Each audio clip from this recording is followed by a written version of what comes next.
He had never looked at her. That was the sentence Briar Hollis told herself every morning she set his coffee on the corner of his desk.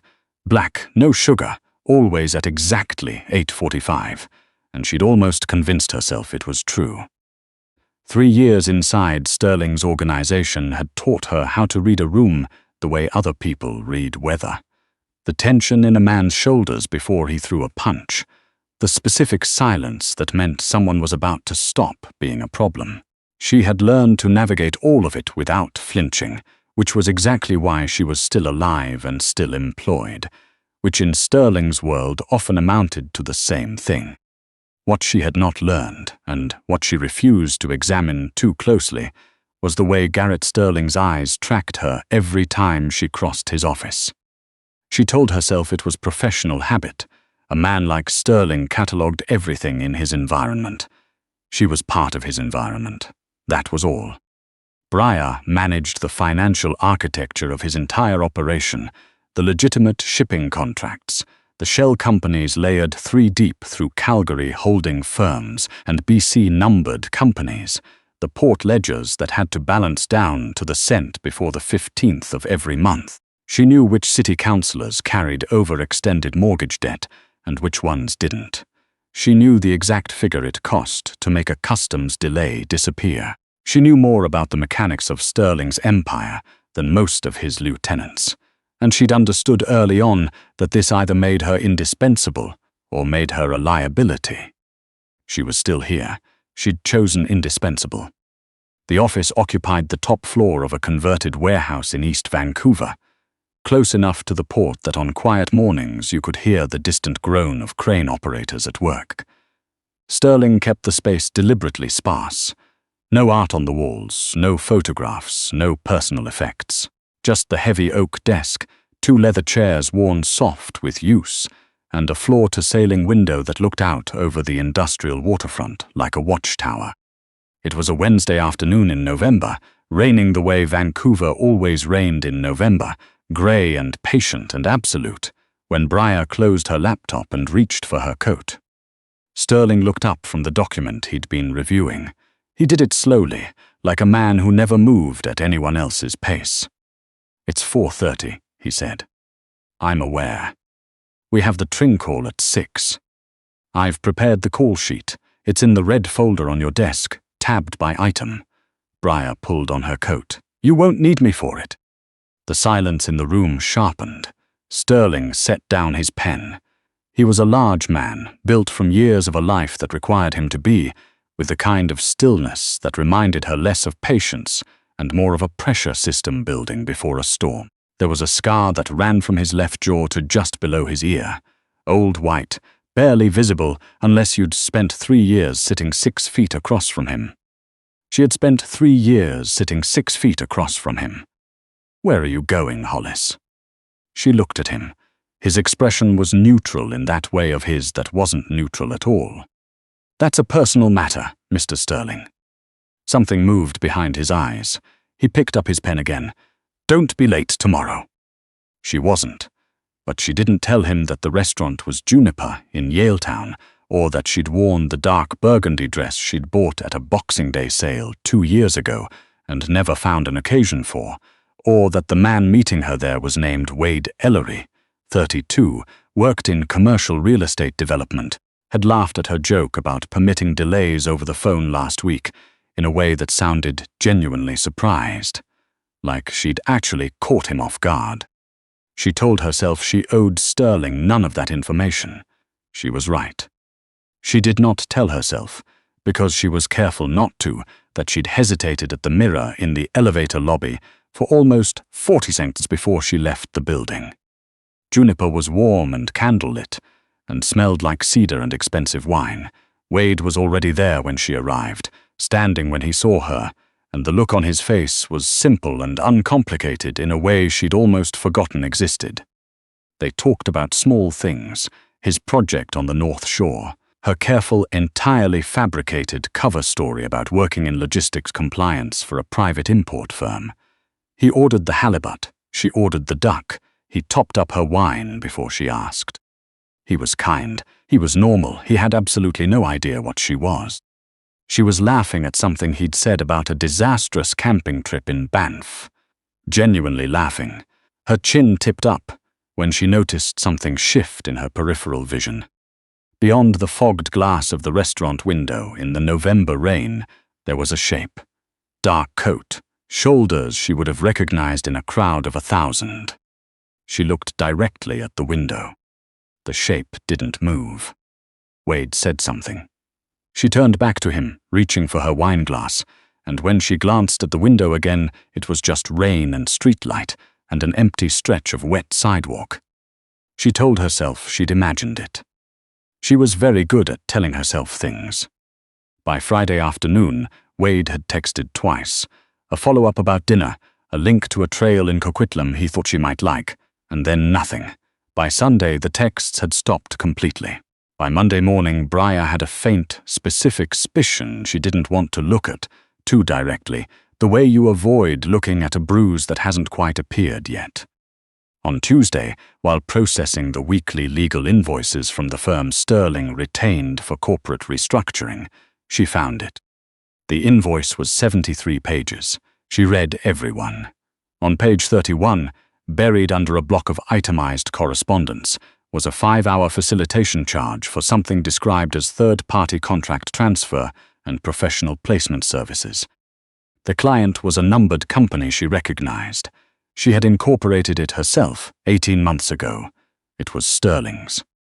The target of the placement was listed in the sub-reference, W. Ellery, Calgary relocation, development contract, facilitation and transition support. Briar sat very still. Her hands were steady. They were always steady. She'd been in rooms where men were bleeding on the floor, and her hands had stayed steady. But she felt the cold move through her chest the way rain moved through everything in this city, slow and absolute and impossible to stop once it started. She thought about the window, the shape in the dark. She thought about the way Stirling had said, "Where are you going?" Hollis, and set down his pen, like he already knew the answer was somewhere he hadn't approved. She printed the invoice.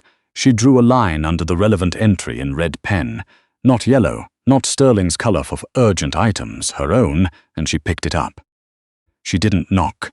She never had. She pushed open the heavy door and walked into his office. Stirling was on the phone, standing at the window, his back to her. He glanced over his shoulder, held up one finger. She walked to his desk and laid the invoice flat on the blotter, centered it with 2 fingers, and stepped back. He wrapped up his call in under a minute. When he turned, he read the page without touching it. His expression didn't change. That was answer enough. He was going to leave eventually, Stirling said. His voice was even calibrated. Calgary's a better market for his kind of work. You manufactured a contract to move him out of Vancouver. I created an opportunity. You relocated a man I had dinner with. Briar's voice stayed level, but there was an edge under it, like a blade kept flat against the palm.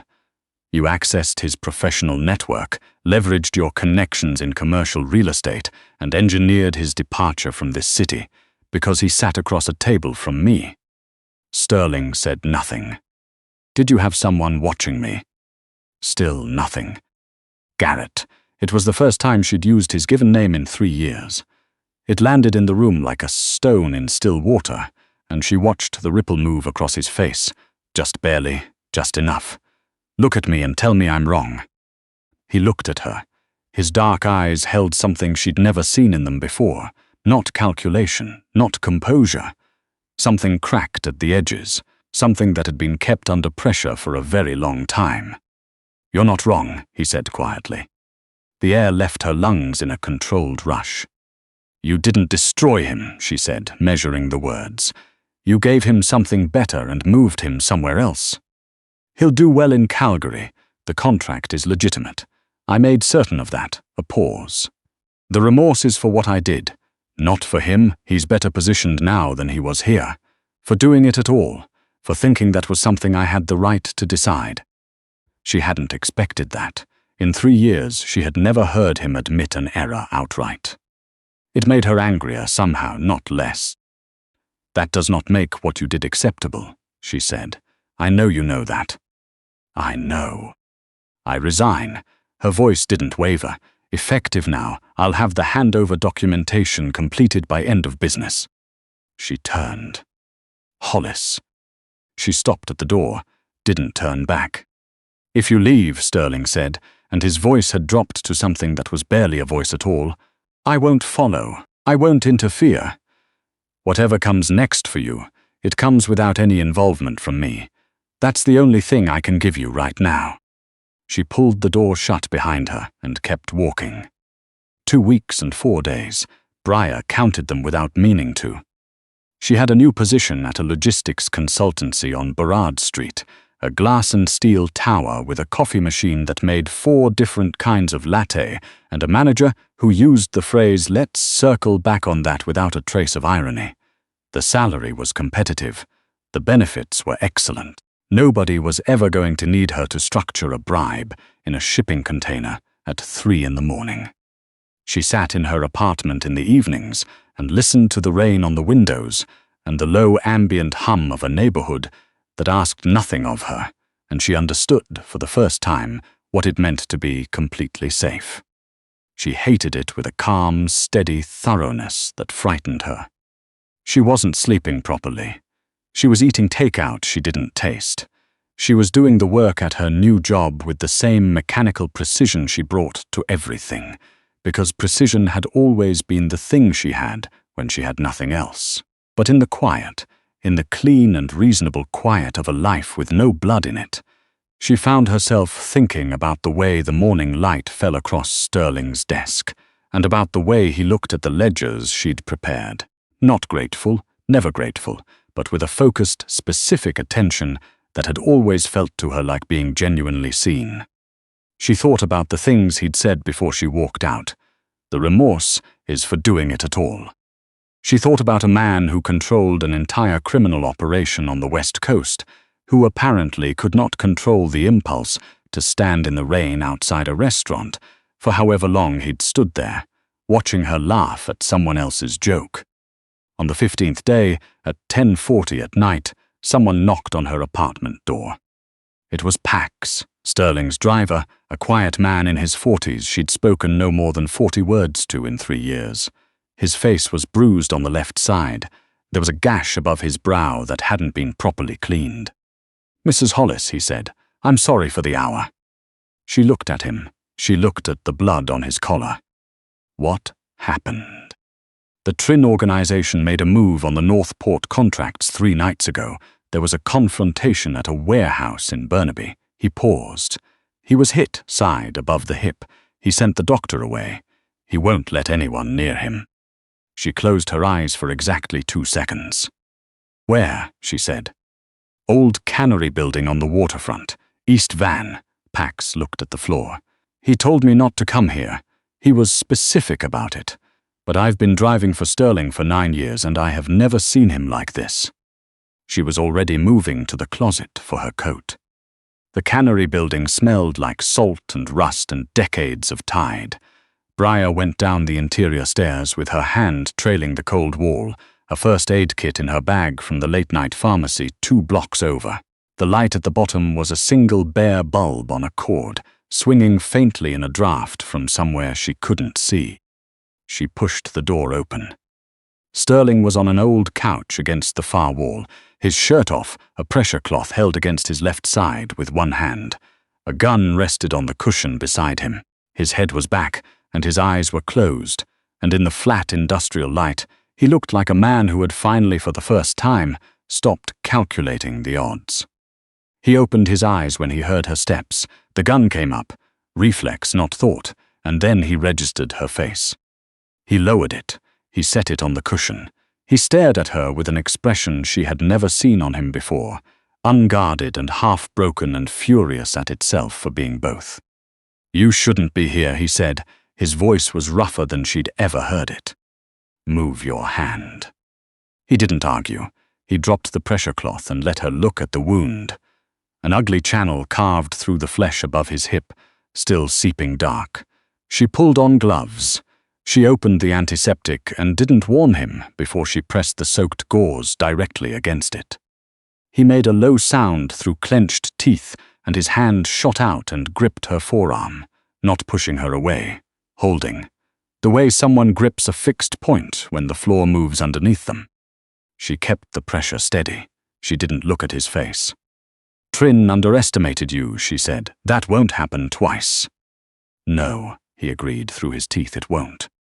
She taped the dressing and peeled off the gloves and stayed crouched in front of him on the cold concrete floor. She didn't stand.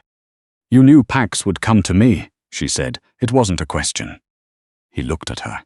In the dim light, with the iron composure finally stripped away, she could see the full weight of him. How exhausted he was, how long he'd been running everything on sheer controlled will, and what 2.5 weeks without her in that office had actually cost him. "I knew," he said. "I told him not to. I meant it, but I knew." He exhaled slowly. "I've been running the numbers on your decision every day since you left. The math doesn't change. You were right to go." "I know I was." "I can't promise." He stopped. His jaw worked. "I don't know how to want something without trying to put a wall around it. That's the honest answer. I don't know how." "Then you learn," she said. "Or you don't, and I walk back out that door, and this time I won't count the days." He looked at her steadily. "What would make you stay?" She thought about the question seriously, the way she thought about everything, without flinching away from the parts that were difficult. She thought about why she'd taken this job in the first place, knowing exactly who Stirling was. She'd told herself for 3 years it was about the ledgers, about the access, about understanding the organization that had shaped the geography of her childhood in ways she'd never been able to name. Her father had worked the docks. He'd borrowed against wages he didn't have yet, and got sick before he could make it right, and by the time he died there was nothing left but the shape of a debt that nobody had ever let her family forget. She'd come to work for Stirling because she wanted to understand how that kind of power was built. She'd thought if she could see the inside of the machine, she could figure out how to stop being afraid of it. What she hadn't accounted for was that she'd find, somewhere inside the machine, a man who ran everything on the same cold logic her father's creditors had used, except that when she made an error in the ledgers at 2 a.m, 6 months into the job, Stirling had looked at the page, then looked at her and said, "Fix it and don't do it again." Not a threat. A statement of faith, like he already knew she wouldn't. She'd stayed because she was good at it. She'd stayed because it meant something. She'd stayed because of the way he looked at the ledgers she prepared, and because of a shape she'd seen through a fogged restaurant window on a November night, standing in the rain for reasons he hadn't been able to explain even to himself. "I come back as a colleague," she said, "not a piece on your board, not something you manage from the outside because you can't manage what you feel on the inside. If there's a real safety concern, you tell me directly. We talk. Like 2 adults who are capable of it." She held his gaze. "The people in my life are not variables for you to adjust. Can you live with that?" Stirling was quiet for a long moment. "I don't know," he said, "but I'll try." She stood up. She put the first aid kit back in her bag. She picked up the gun from the cushion beside him, cleared the chamber with the practiced ease of someone who'd been doing inventory in rooms like this for 3 years, and set it on the crate across the room. Then she turned back and crossed to the couch and sat down beside him, her shoulder pressed against his uninjured side, the cold and the salt air wrapping around both of them. He didn't reach for her. He didn't have to. She'd made the choice herself, the same way she'd made every choice in this life, with clear eyes and a full accounting of the cost. After a moment, his hand covered hers, where it rested on the cushion between them. His palm was warm and rough and slightly unsteady, which was the most human she had ever seen him. Outside, the rain worked the cannery roof in its patient, relentless way. Somewhere down on the waterfront, a foghorn sounded twice and went quiet. "Hollis," he said. "Briar," she corrected. A pause, then quietly, like he was testing the weight of it, "Briar." She didn't answer. She didn't need to. Some people walk into the dark because they have no choice, and some people walk in because they've done the math and decided the dark is where they belong.